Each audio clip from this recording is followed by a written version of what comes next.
Merhaba arkadaşlar, pek kıymetli dost ve yarenler. Tanrı Dağlı Aydınlatıyor programımıza hoş geldiniz. Ben Ferhat Kurban Tanrı Dağlı.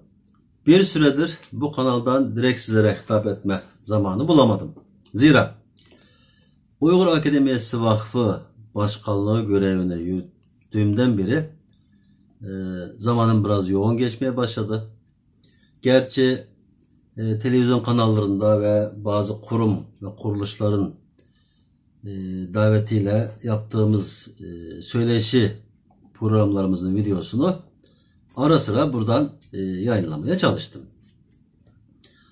Bugün ise çok özel bir durumdan dolayı bazı konular hakkında sizlere direkt hitap etme gereği duydum. Arkadaşlar bugün 19 Eylül 2021 günlerden pazar. Önce bugünkü konu başlığımızı sizlere iletelim. Türk dünyasının manevi başkenti Ankara, Çin emperyalizminin kirli oyunlarına sahne olmamalıdır. Evet arkadaşlar. Dünden beri sosyal medyadan da takip etmiş olabilirsiniz. Dünya Uygur Kurultayı Başkanı Sayın Dolkun İsa Beyefendi Ankara Esenboğa Havalimanı'ndan Türkiye'ye giriş yapamadı. Girişi engellendi. Bundan önce neler yaşanmıştı? Biraz açıklama yapalım. 2006 yılında Çin'in diretmesi üzerine Dolkun İsa Bey'in Türkiye'ye girişi yasaklanmış. O gün bugün Türkiye'ye giremiyordu. Ancak geçen yıl Profesör Doktor yani hukuk profesörü İlyas Doğan Beyefendi Dolkun İsa Bey'in avukatlığını üstlenerek Dolkun İsa Bey üzerindeki giriş yasağının kaldırılması için yasal bazı çalışmaları başlatmıştı. Ve bunun sonucunda bu yıl Ağustos ayında Ankara İdari Mahkemesi tarafından Dolkun İsa Bey'in Türkiye'ye giriş yasağı kaldırılmıştı. Üstelik bu haber ulaştığı gün biz Uygur Akademisi Vakfı'ndaki birkaç yönetici arkadaşla birlikte Sayın İlyas Doğan Hoca'nın arabasında beraberdik. Bir ziyaretten dönüyorduk.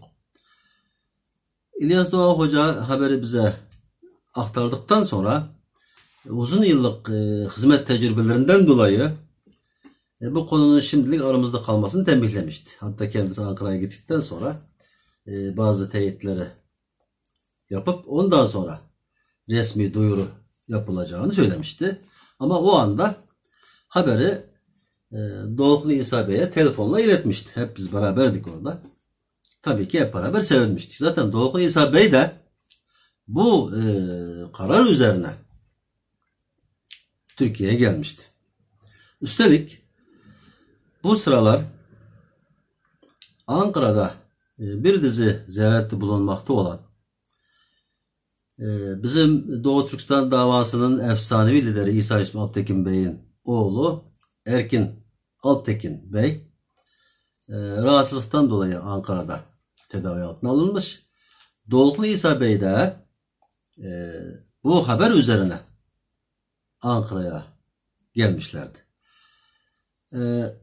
İlyas Doğan Hoca mahkeme kararını yanına alıp havaalanına bizzat karşılamak için gelmişti.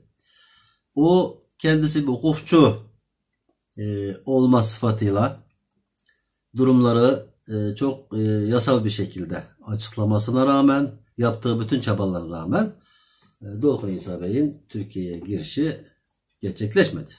Ve oradan buruk bir şekilde ayrılmak zorunda kaldı.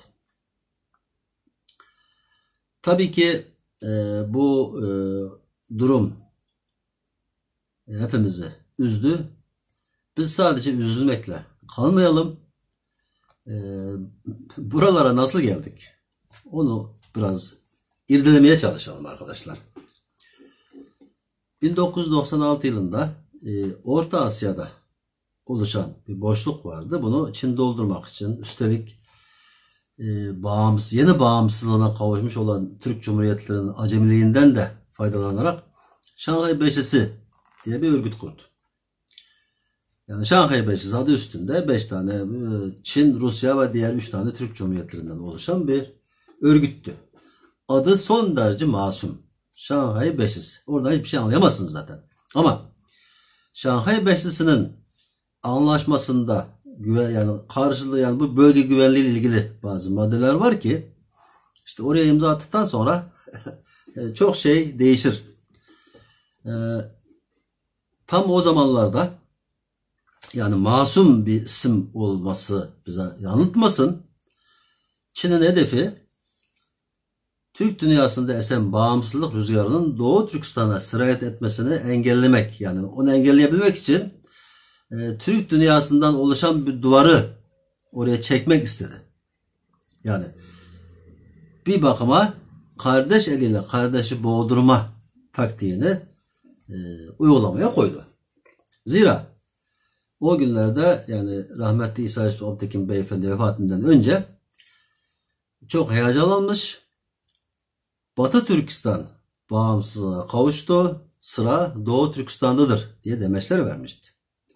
Ve Çin hemen bu Türk Cumhuriyetlerini boyunduruk altına almak için böyle Masum isimli sinsi bir tuzağı kurmuştu.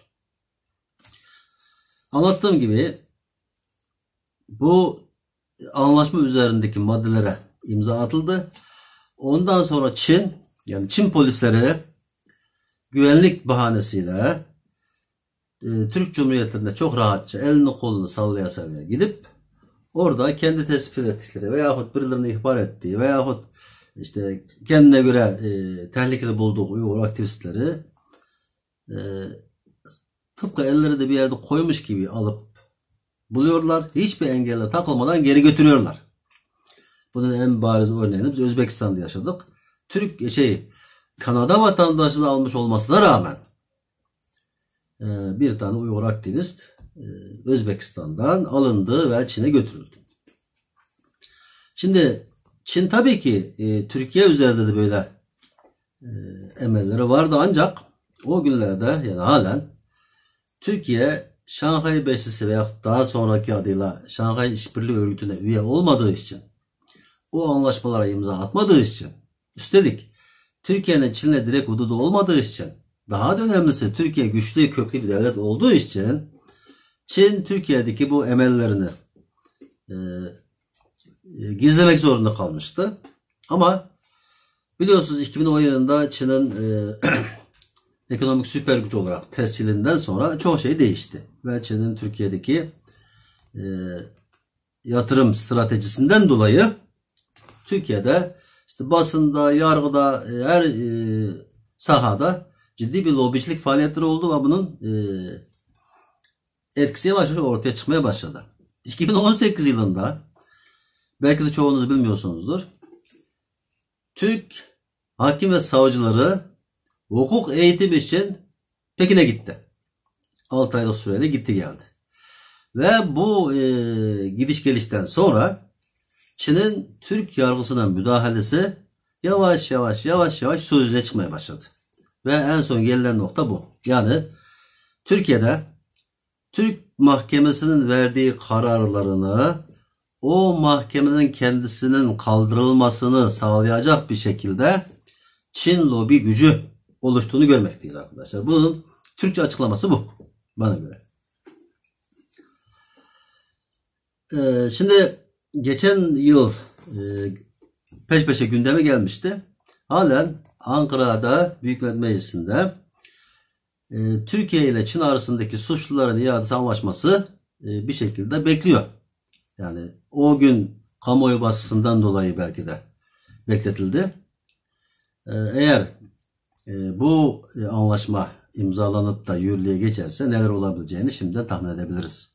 Arkadaşlar, Türkiye Türk dünyasının manevi lideridir. Yani öyle ciddi bir konumdaki bir devlettir. Bu tür yapılan yanlışlıklar doğal olarak Türkiye Cumhuriyeti Devleti'nin prestijini zedeliyor. Türk dünyasındaki manevi önderlik vasfını zedeliyor. Dolayısıyla biz bu yanlışın bir an evvel düzeltilmesini istiyoruz.